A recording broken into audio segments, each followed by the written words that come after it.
Hello, আসসালামু আলাইকুম। কেমন আছেন সবাই? আশা করি সবাই ভালো আছেন। আমাদের এবার যে ভিডিওটায় আমরা গ্রাফিক ডিজাইনের কিছু উপাদান, কিছু কনসেপ্ট, এলিমেন্ট নিয়ে আলোচনা করব। একদম শুরুতে গ্রাফিক ডিজাইন একটু বেসিক আলোচনা করি। গ্রাফিক ডিজাইন বলতে আসলে কি বলা হয়? আ অলরেডি প্রিভিয়াস যেগুলো আছে টপিকগুলো ভিতরে আলোচনা করা হয়েছে। তো গ্রাফিক ডিজাইন বলতে কোনো একটা কনসেপ্ট, সেই কনসেপ্টটাকে ভিজুয়ালি রূপান্তর করা, বাস্তবে রূপ নেওয়াকে সহজ ভাষায় আমরা বলতে পারি গ্রাফিক ডিজাইন। তো সহজ ভাষায় আমরা গ্রাফিক ডিজাইন বলতে কোনো একটা ভিজুয়াল কনসেপ্টকে বুঝি। কোনো একটা বিষয়বস্তু যেটাকে ভিজুয়ালাইজ করা যেতে পারে বা ভিজুয়াল একটা কনসেপ্টকে আমরা সরাসরি শো করাতে পারি, দেখাতে পারি। এটাকে আমরা সহজ ভাষায় বলতে পারি গ্রাফিক ডিজাইন। গ্রাফিক ডিজাইন করতে গেলে বিভিন্ন সফটওয়্যারের প্রয়োজন অথবা আপনি যদি ড্রইং করেন, তো ড্রইং এর ক্ষেত্রেও আপনার কিছু এলিমেন্টের প্রয়োজন পড়বে। তো অনেক ধরনের এলিমেন্টের প্রয়োজন পড়তে পারে। তো একদম সহজে শুরুতে আমি কয়েকটা কনসেপ্ট একটু বুঝাই হয়তোবা তাহলে আপনাদের ক্লিয়ার হবে। আ কোনো শিল্পের উপাদান হলো যেকোনো দৃশ্যমান ডিজাইনের প্রাথমিক একক বা ডিজাইনের কাঠামো গঠন করে। এটি একটি পরিপূর্ণ রূপ তৈরিতে সাহায্য করে। গ্রাফিক ডিজাইনের জন্য কিছু উপাদান রয়েছে। একদম ফার্স্টে যে উপাদানটা রয়েছে সেটা হলো লাইন বা রেখা। আপনি যখন কোনো ড্র করতে যাবেন সেটা অনলাইন হোক বা অফলাইন ক্যানভাসে হোক, আপনি যখন একটা ড্র করবেন তো আপনার অনেক ধরনের এলিমেন্ট প্রয়োজন পড়বে। সাপোজ আপনি একটা পতাকা ড্র করবেন। সেই পতাকা ড্র করতে গেলে আপনার কিন্তু একটা লাইনের প্রয়োজন পড়বে। তো আপনি যদি আ একটা আ স লাইন ড্র করেন, গ্রাফিক ডিজাইনের ক্ষেত্রে খুবই গুরুত্বপূর্ণ। লাইনটা সেটা সোজা স্ট্রেইট লাইন হতে পারে, কার্ভ হতে পারে, আর্ক হতে পারে, বিভিন্ন ধরনের লাইন হতে পারে। যেমন সেটা বাঁকা, সোজা, ঘন, দ্বিমাত্রিক, যেকোনো কিছু হতে পারে। একটা লাইন হলো ডিজাইনের একটা চলমান বিন্দু। মানে একটা বিন্দু চলছে, সামনে যাচ্ছে। এটাকে সহজ ভাষায় আমরা লাইন বলে থাকি। তো গ্রাফিক ডিজাইন করতে গেলে লাইন সম্পর্কে আপনার প্রপার নলেজ থাকতে হবে এবং সেই লাইনটাকে বিভিন্নভাবে কাস্টমাইজ করা এটা গুরুত্বপূর্ণ একটা ইস্যু। তারপর হলো শেপ। আপনি যদি একটা গ্রাফিক ডিজাইন কোনো এলিমেন্ট সেটা ভিডিও হোক, মোশন হোক, স্টিল ইমেজ হোক, সলিড পিকচার হোক, আপনি যখন এটা নিয়ে কাজ করতে যাবেন, তখন সেখানে একটা শেপের প্রয়োজন পড়তে পারে। সেই শেপটা হতে পারে চতুর্ভুজ, ত্রিভুজ হতে পারে, ষড়ভুজ হতে পারে, ওভাল হতে পারে। বিভিন্ন ধরনের শেপ আমাদের কাজ করতে গেলে প্রয়োজন পড়বে গ্রাফিক ডিজাইনের ক্ষেত্রে। তো শেপ একটা গুরুত্বপূর্ণ এলিমেন্ট যেটা আপনাকে একটু কাজের জন্য অবশ্যই প্রয়োজন পড়বে। তারপরে খুবই গুরুত্বপূর্ণ এক এলিমেন্ট, একটা উপাদান সেটা হলো রং। আপনি গ্রাফিক ডিজাইন করবেন এবং রং নিয়ে আপনাকে প্রপার নলেজ থাকতে হবে। কারণ গ্রাফিক্স বলতেই মূলত গ্রাফিক্সের অনেকগুলো ভিত্তি আছে। তার ভিতরে একটা হলো কালার। কারণ গ্রাফিক্স করতে গেলে কালারের খুবই গুরুত্বপূর্ণ আলোচনা রয়েছে।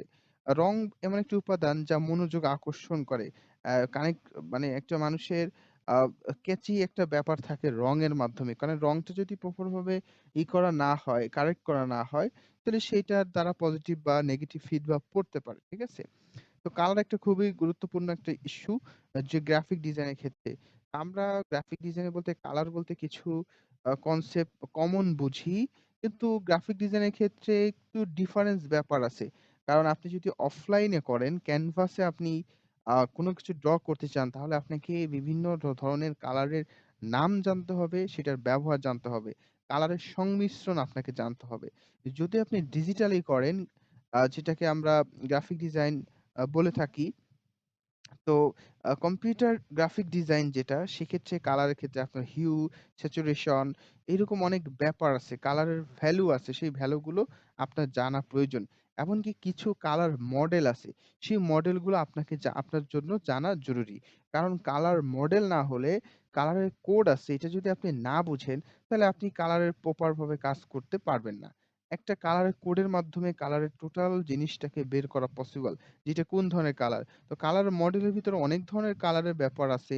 যেমন RGB, রেড, গ্রিন, ব্লু এটাকে বলা হয়। রেডের সাথে ব্লুকে কত পার্সেন্ট মিশালে ম্যাজেন্টা হবে বা হোয়াইট হবে। কালারের এই ব্যাপারটায় সংমিশ্রণটা খুবই জরুরি একটা ইস্যু। তো আপনারা যখন গ্রাফিক ডিজাইন নিয়ে কাজ করবেন, তো গ্রাফিক ডিজাইন নিয়ে কাজ করতে আপনারা দেখবেন যে এইসব কালার ইস্যু আপনাদের সামনে চলে আসছে। যেমন আমি হিউ রঙের পরিবার এটাকে বলা যেতে পারে। স্যাচুরেশন বললাম। এগুলো কালার রঙের বিশুদ্ধতা, কালার টাইপ হতে পারে। CMYK আছে। এছাড়া একটা কালার মডেল। এরকম আরো বিভিন্ন ধরনের কালার মডেল আছে যেগুলো প্রিন্ট মিডিয়ার জন্য কিছু ব্যবহার হয় কালার মডেল। আপনার যদি বলেন ওয়েবের জন্য একটা কালার মডেল ব্যবহার করা হয়। এরকম বিভিন্ন ধরনের কালার মডেল, কালার কারেকশন এরকম অনেক কিছু গুরুত্বপূর্ণ এই গ্রাফিক ডিজাইনের উপাদানের ক্ষেত্রে। তারপরে যদি আমি নিচে যাই টাইপোগ্রাফি, আপনি যখন কোনো ডিজাইন করবেন সেখানে যে শুধুমাত্র গ্রাফিক্যাল এলিমেন্টই যে থাকবে এমনটা নয়। সেখানে যে শুধু শেপ থাকবে, লাইন থাকবে এইরকমও নয়। সেখানে কিন্তু আপনার টাইপোগ্রাফি দ্যাটস মিন টেক্সট থাকতে পারে। একটা লেখা সুন্দর করে সাজানোর মাধ্যমেও কিন্তু একটা প্রপার ডিজাইন করা পসিবল। আর একটা ডিজাইনে উম আ লেখাটা খুবই গুরুত্বপূর্ণ একটা ইস্যু। এবং সেই লেখাটা প্রপার ভাবে গ্রাফিক্যালি করাটাও একটা গুরুত্বপূর্ণ ইস্যু। আমরা যারা এখানে ইলাস্ট্রেশন নিয়ে কাজ করি এবং লোগো নিয়ে যারা গ্রাফিক ডিজাইনের ক্ষেত্রে কাজ করে, তারা এমন হয় যে শুধুমাত্র একটা লেখা বা একটা ফন্টকে তারা একটু কাস্টমাইজ করে সুন্দর একটা লোগো তৈরি করে ফেলতে পারে। তো টাইপোগ্রাফি খুবই গুরুত্বপূর্ণ একটা বিষয়। টাইক টাইপোগ্রাফি হচ্ছে টাইপ সাজানোর শিল্প। এটি খুবই গুরুত্বপূর্ণ এবং এটা অনেক প্রভাব রাখে আপনার কাজের ক্ষেত্রে। আপনার ডিজাইনের ক্ষেত্রে খুবই প্রভাবফুল একটি বিষয়। কারণ এখানে বিভিন্ন ধরনের রঙের ব্যবহার আছে, ডিজাইনের ব্যবহার আছে। বিভিন্ন ধরনের আইটেম নিয়ে এখানে মোটামুটি আলোচনা রয়েছে। তো একটা লেখাকে সুন্দরভাবে উপস্থাপন করাটাও একটা গুরুত্বপূর্ণ ইস্যু। এবং বিভিন্ন ব্যানার বা বিভিন্ন অ্যাড সেক্টরে এমনকি Facebook এর ক্ষেত্রে যখন আপনি একটা অ্যাড ক্রিয়েট করবেন, তো একটা লেখা প্রপার ভাবে উপস্থাপন করা হলে সেই লেখা অ্যাডের মাধ্যমে একটা প্রপার রিটার্ন আসা পসিবল। এমনকি কোন লেখা লিখলে সেটা মানুষের চোখে বেশি দৃষ্টিনন্দন হবে এটারও গুরুত্বপূর্ণ ইস্যু, এটা জানারও ব্যাপার আছে। তো তার মানে একটা শুধু লেখাই নরমাল ইস্যু না। সেই লেখাটাকে প্রপার ভাবে উপস্থাপন করা, সেটার কালার কম্বাইন করা, সেটার প্রপার ফন্ট চয়েস করা, ফন্টটাকে কাস্টমাইজ করা, কালার কারেকশন করা। তারপরে ওই লেখাটাকে বিভিন্ন স্টাইল, ডিজাইনে, ঢঙে, রঙে উপস্থাপন করাটাও টাইপোগ্রাফির ভিতরে অন্যতম একটা বিষয়। তো আমরা যে কাজগুলো গ্রাফিক ডিজাইন দেখি, সাপোজ সেটা হতে পারে আ আ Facebook অ্যাড ডিজাইন, হতে পারে লোগো ডিজাইন, হতে পারে ইলাস্ট্রেটর ডিজাইন, হতে পারে কভার পেজ ডিজাইন, হতে পারে বুক কভার ডিজাইন, হতে পারে লিফলেট, হতে পারে কার্ড ডিজাইন, তো ফ্লায়ার ডিজাইন। এই যে সবকিছুর জন্য লেখা বা টাইপোগ্রাফিটা খুবই গুরুত্বপূর্ণ। এবং সেইটা ক্ষেত্র বিশেষ কিছু জায়গায় সেটা আর্টিস্টিক হবে, কিছু জায়গায় সিম্পল হবে, বিভিন্ন জায়গায় সেটা শেপের ভিতরে হবে। এই সবকিছু নিয়ে মূলত টাইপোগ্রাফি আ সেটা মোটামুটি করতে পারলে প্রপার ভাবে একটা ডিজাইন বের করা পসিবল। তারপর হচ্ছে টেক্সচার, অঙ্গবিন্যাস। তারপর হচ্ছে টেক্সচার। আচ্ছা, অঙ্গবিন্যাসটা কি? একটু সংক্ষেপে বলি। অঙ্গবিন্যাস বলতে টেক্সচার বা নকশায় টেক্সচারটি বোঝায় কিসের স্পর্শে আসলে তারা কেমন দেখাবে। অ্যাজ লাইক এটাকে আমরা একটা ব্যাকগ্রাউন্ড বলতে পারি বা যেটার উপরে আমরা ডিজাইনটা করে থাকি। এটা হতে পারে মসৃণ, হতে পারে টাইলসের মতো আপনারা অনেক ব্যাকগ্রাউন্ড দেখবেন, একটা দেখবেন যেটার উপরে আমরা কাজ করে থাকি। এটা চকচকে হতে পারে, নরম হতে পারে, ব্রিকস হতে পারে, ইটের মতো হতে পারে, এটা অ্যারো হতে পারে, ডট হতে পারে, ড্যাশ হতে পারে। এরকম বিভিন্ন টেক্সচারের উপরে আমরা অনেক সময় ডিজাইন করে থাকি বা ডিজাইনের ক্ষেত্রে আমরা এটা ব্যবহার করে থাকি। এটা দৃষ্টি আকর্ষণ করার জন্য ব্যবহৃত হয়। এটি আকার হতে পারে, রং হতে পারে, চিত্র এবং প্রকারের মতো অন্যান্য উপাদানগুলোতে যুক্ত করা যেতে পারে। যেমন একটা শেপের ভিতরে একটা টেক্সচার দেওয়া পসিবল বা ওভালের ভিতরে একটা টেক্সচার দেওয়া পসিবল বা একটা ব্যাকগ্রাউন্ডের ভিতরে একটা টেক্সচার দেওয়া পসিবল। টেক্সচারের দ্বারা ওই গ্রাউন্ড বা ওই যে ডিজাইনটা আছে, ক্যানভাসটা আছে সেটা আরেকটু মডিফাই করা পসিবল। এর মাধ্যমে এটাকে আরেকটু ডিটেইলিং করা পসিবল হয়ে থাকে। তো আ গ্রাফিক ডিজাইনের এলিমেন্টের ভিতরে টেক্সচারটা খুবই গুরুত্বপূর্ণ একটা ইস্যু, খুব গুরুত্বপূর্ণ একটি আলোচনা। তো আ টেক্সচার নিয়ে আরো সামনে আমাদের আরো অনেক ভিডিও হবে। সেই ভিডিওতেও আপনারা অনেক আলোচনা পাবেন। সেখানেও বিস্তারিত আলোচনা করব। তো এর পরবর্তীতে আমরা এখন গ্রাফিক ডিজাইনের আরেকটি আ ইম্পোর্টেন্ট এলিমেন্টস বা প্রিন্সিপাল নিয়ে আলোচনা করি। গ্রাফিক্সের আরেকটা গুরুত্বপূর্ণ এলিমেন্ট যেটার নাম হলো সাইজ বা আকার। আপনি একটা ডিজাইন করবেন, সেখানে সেটার সাইজটা নির্বাচন করাটা খুবই গুরুত্বপূর্ণ। কারণ এখানে রেজোলিউশন এর অনেক ব্যাপার আছে। আ কতটুকু রেজোলিউশন করলে কোনটা কোথায় কাজ করবে সেটা জানার ব্যাপার আছে। ডিজাইন আকার হলো ছোট বা বড় কিছু এখানে সহজ বাংলায় বলা আছে। বাট এটাকে আরেকটু এক্সপ্লেইন যদি করি, আপনি একটা Facebook কভার ডিজাইন করবেন। তো সেই Facebook কভার ডিজাইনটার কিন্তু নির্দিষ্ট সাইজ আছে। এবং সেখানে ডিজাইনের ভিতর যে এলিমেন্ট গুলো ব্যবহার করা হবে, সেইটার সাইজিং এর ব্যাপার আছে। একটা ফন্ট কতটুকু সাইজ হবে, ক্যানভাসটা কতটুকু সাইজ হবে, শেপ গুলো কতটুকু সাইজ হবে। এগুলো প্রপার ভাবে করার দ্বারাই ডিজাইনটাকে আপনি মানুষের ভিতরে ফুটায়ে তুলতে পারবেন। ডিজাইনটা মানুষের কাছে বেশি অ্যাট্রাকটিভ হবে। এইটা এমনকি এড এর ক্ষেত্রে, বিজ্ঞাপনের ক্ষেত্রে এই সাইজটাকে খুবই গুরুত্বপূর্ণ ইস্যু দেখা হয়। এবং Facebook এর ক্ষেত্রে আগে এই জিনিসটাও ছিল যে কতটুকু লেখা যাবে, কতটুকু লেখা যাবে না, এটা খুবই গুরুত্বপূর্ণ একটা ইস্যু ছিল। সাইজটা একটা গুরুত্বপূর্ণ ইস্যু ছিল। যদিও বর্তমান আপডেটে এটা কতটা গুরুত্বপূর্ণ Facebook রাখে নাই। সাইজটা, ফন্ট সাইজটা কতটুকু লেখা আছে এটা গুরুত্ব রাখে নাই। কিন্তু একটা ডিজাইনের ক্ষেত্রে আকার বা সাইজটা খুবই গুরুত্বপূর্ণ। এবং এইটার দ্বারা ডিজাইনের অনেক কনসেপ্ট আপনি প্রপার ভাবে বুঝতে পারবেন এবং মানুষকে বুঝাতে পারবেন। আর এটা ছাড়াও ক্যানভাস সাইজের বিভিন্ন ভ্যারাইটিস আছে। যেমন YouTube থাম্বনেইল যদি বলেন, YouTube থাম্বনেইলের সাইজটা Facebook ব্যানার সাইজটা থে সে সেম হবে না। আবার একটা লোগোর সাইজ, আবার একটা ব্যানারের সাইজ কিন্তু সেম হবে না। তো এলিমেন্টস একটা ডিজাইনের ভিতরে ভিজুয়াল কনসেপ্ট এর ভিতরে যে এলিমেন্ট গুলো থাকে সেটারও সাইজ গুরুত্বপূর্ণ। আবার সেটার পাশাপাশি টোটাল নকশা বা ডিজাইনটাও গুরুত্বপূর্ণ। হোপফুলি আশা করি বুঝতে পেরেছেন। তো এরপরে আমাদের আরেকটু গুরুত্বপূর্ণ এলিমেন্ট যেটার নাম হলো স্পেস। স্পেস স্থান শূন্য রেখে যাওয়া নকশার ক্ষেত্রগুলোকে বোঝায়। শূন্য রেখে যাওয়া বলতে একটা ডিজাইনের কতটুকু ফাঁকা জায়গা থাকবে, আ এটার পাশাপাশি ডিসট্যান্স কি হবে, বা একাধিক এলিমেন্ট গুলা আছে সেই এলিমেন্ট গুলোর মাঝখানে কতটুকু গ্যাপ থাকবে সেটা বোঝায়। আমি যদি সহজ বাংলায় এখানে পড়ে শোনাই, কি আছে এখানে? অন্য ডিজাইনের উপাদানগুলো কাছাকাছি, মধ্য, নিচে, উপরে কোনো দূরত্ব বা অঞ্চল অন্তর্ভুক্ত রয়েছে। ডিজাইনার ডিজাইনের ক্ষেত্রে এটা কিন্তু চয়েস করে থাকেন।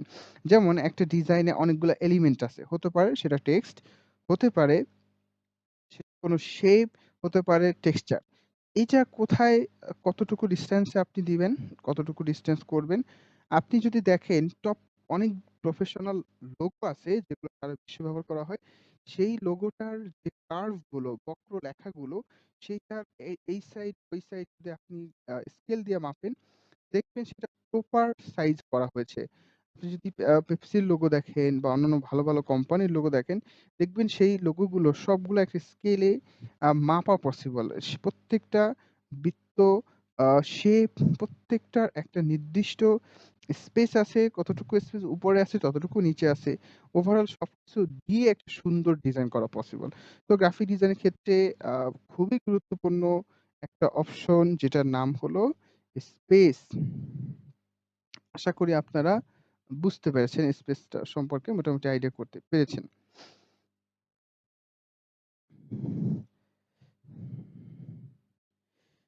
এটা ছাড়াও আমাদের আরো অনেক গ্রাফিক ডিজাইন এলিমেন্ট আছে। একটু সংক্ষেপে আরো একটু বিস্তারিত আপনাদের বুঝার সুবিধার্থে আরেকটু কিছু এক্সপ্লেইন করব।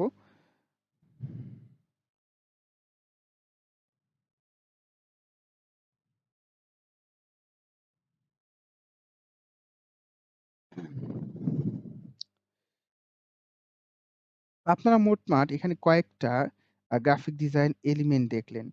আচ্ছা, এরপরে আমরা আরেকটা জিনিস জানি। গ্রাফিক ডিজাইনের এলিমেন্টের ভিতরে কিছু জায়গায় আরো কিছু আ আ এলিমেন্ট এড করা হয়েছে। তার ভিতরে একটা হলো ব্যালেন্স, ভারসাম্য।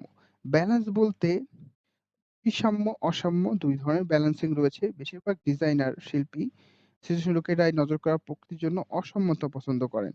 ব্যালেন্সিং বলতে অনেক কিছু বোঝায়। আপনার ডিজাইনের ভিতরে আপনি ডিজাইনিং করলেন। সেই ডিজাইনের ভিতরে প্রপার ভাবে যদি টেক্সট, কালার সবকিছুর কম্বিনেশনটা না হয়, তাহলে ডিজাইনটা কিন্তু প্রপার ভাবে আপনি কাজ করতে পারবেন না বা একটা দৃষ্টিনন্দন হবে না। তো সেক্ষেত্রে প্রপার ব্যালেন্সিংটা খুবই গুরুত্বপূর্ণ। প্রপার ব্যালেন্সিং যদি থাকে তাহলে সেই ডিজাইনটা মানুষের কাছে বেশি পৌঁছায়। যেমন আমি অনেক বেশি টেক্সট ব্যবহার করলাম, টেক্সটের সাইজটা অনেক বেশি করলাম। আমি অনেক বেশি শেপের ব্যবহার করলাম। অনেক বেশি কালারফুল করলাম। তো এই যে ব্যাপারটা, এই ব্যাপারটা কিন্তু আসলে প্রফেশনাল গ্রাফিক ডিজাইনের ক্ষেত্রে নেসেসারি না। এটা আপনাকে ব্যালেন্স করতে হবে যে কোথায় কোনটা দরকার। এটা না হলে এটা বাদ দিতে হবে, এটা হলে এটা দরকার। এটা আমরা দিব। এটা গেল ভারসাম্য নিয়ে আলোচনা। এরপরে আছে ফর্ম। আপনি যে ডিজাইনটা তৈরি করবেন, সেই ডিজাইনের একটা ফর্ম বা একটা আকৃতি থাকবে। এটা অনেকটা একটা শারীরিক কাঠামোর মতো বলতে পারি। তো এই ফর্মটা যে ফর্মটা আপনি করবেন, ডিজাইনার যারা তৈরি করবেন, তা আশেপাশে যে বিষয়বস্তুগুলো আছে সেটার উপরে ডিপেন্ড করে মূলত একটা ফর্ম তৈরি করেন।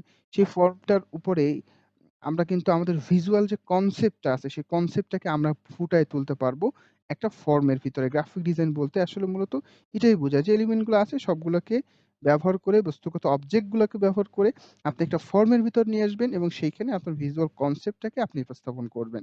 অ্যাজ লাইক একটা ক্যানভাস, রং তুলির ক্যানভাসে আপনি আপনার বিষয়বস্তুকে তুলে তুলে ধরলেন। আচ্ছা, এরপরে খুবই গুরুত্বপূর্ণ আরো একটা এলিমেন্ট যেটার নাম হলো হারমোনি। তো কিছু জায়গায় হারমোনিটার সাথে আরো কিছু এড করা হয়েছে। তো হারমোনিটা আসলে কি একটু বুঝাই। হারমোনিটা দ্য এলিমেন্টস অফ গ্রাফিক ডিজাইনে একজন লেখক অ্যালেক্স হোয়াইটের মতে হারমোনি হলো গ্রাফিক ডিজাইনের মূল লক্ষ্য। সুতরাং আপনি জানেন এটা গুরুত্বপূর্ণ হতে হবে। তো হারমোনি বলতে আপনি কোন জিনিসটা কতটুকু কোন কনসেপ্টের উপর আপনি কাজ করবেন সেটা হচ্ছে হারমোনি। মানে আমার একটা ডিজাইনে আমি যদি তাদের ভাষ্যমতে বা যারা গ্রাফিক ডিজাইন টপ কোয়ালিটি আছে তাদের ভাষ্যমতে গ্রাফিক ডিজাইনে অতিরিক্ত বা অতিরঞ্জিত বা বাড়াবাড়ি কিছু নাই। আপনার যে ভিজুয়াল কনসেপ্টটা আসছে সেটা আপনি যতটা সহজে ফুটিয়ে তুলবেন এবং সেই লক্ষ্যে আপনি কাজ করবেন যে আপনার কনটেন্টটাকে আ আপনার কনসেপ্টটাকে আপনি ফুটায়ে তুলবেন। এইটাই হচ্ছে মেইন লক্ষ্য। এখন এইখানে আ অতিরিক্ত বা অতিরঞ্জিত করতে তারা নিষেধ করেছেন বা এটাকে ওভার রাইট করে কাজ করতে তারা নিষেধ করেছে। এটাকে সহজ ভাষায় যদি আমি বলি, এটাকে আমি বলতে পারি হারমোনি।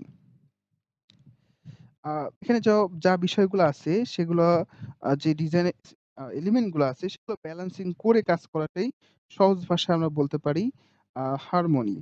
একটা ভালো ডিজাইন হওয়ার জন্য সেটার একটা আ কনসেপ্টগত ক্লিয়ারেন্স থাকা প্রয়োজন। সেটা যতটুকু কনসেপ্টের উপর কাজ করা দরকার ততটুকু মাথায় রেখে কাজ করাটা খুবই গুরুত্বপূর্ণ একটা ইস্যু। যেমন হারমোনি নিয়ে অনেকে বলছে harmony is the one of the main goals of graphic design. In a good design, every elements need to work together and complement each other. However, if everything is the same, a design can become monotonous. The design need to strike fine balance between harmony and contrast. তো এটা হচ্ছে বিভিন্ন মানুষের কথা। যারা graphic designer আছে তাদের ভাষ্য আমি আপনাদের বললাম। তো গ্রাফিক ডিজাইন করতে গেলে আপনার যখন কোনো গ্রাফিক ডিজাইনের কাজ করবেন, তখন অবশ্যই এই কনসেপ্ট গুলো মাথায় রেখে, সামনে রেখে আপনারা কাজ করার চেষ্টা করবেন। তো যদি আপনারা এই সিস্টেম বা এই এলিমেন্ট গুলো মোটামুটি দক্ষতা অর্জন করে নিতে পারেন, তো সেক্ষেত্রে আপনারা প্রপার ভাবে গ্রাফিক ডিজাইনের ক্ষেত্রে কাজ করতে পারবেন এবং আ সেক্ষেত্রে একটা ফুলফিল ডিজাইন তৈরি করার পসিবিলিটি হবে। তো আমরা এখানে আরো কয়েকটা এলিমেন্ট জেনে নিলাম। গ্রাফিক ডিজাইনের খুবই গুরুত্বপূর্ণ কয়েকটা এলিমেন্ট জেনে নিলাম।